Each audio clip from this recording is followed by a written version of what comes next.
কেন্দ্রের ভ্রান্ত নীতির জন্য দেশে আনএমপ্লয়মেন্ট বাড়ছে।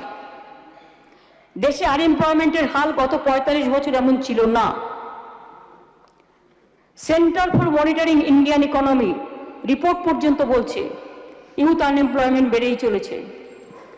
আর তাকিয়ে দেখুন বাংলার দিকে, অত্যন্ত আনন্দের সাথে জানাচ্ছি বাংলায় বেকারত্বের হার দেশের তুলনায় ৩% কম। ২ কোটিরও বেশি মানুষের কর্মসংস্থান দেওয়া হয়েছে। সারা রাজ্য জুড়ে অজস্র প্রজেক্টের কাজও চলছে, ফলে আরো লক্ষ লক্ষ কর্মীর প্রয়োজন হবে। দেউচা পাঁচামিতে বীরভূমে ১ লক্ষ লোকের চাকরি হবে।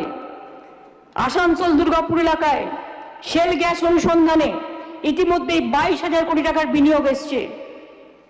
উত্তর ২৪ পরগনার অশোকনগরে ইতিমধ্যেই তেল প্রকল্পের কাজ শুরু হয়েছে। এছাড়াও অমৃতসর ডানকুনি পণ্য করিডর,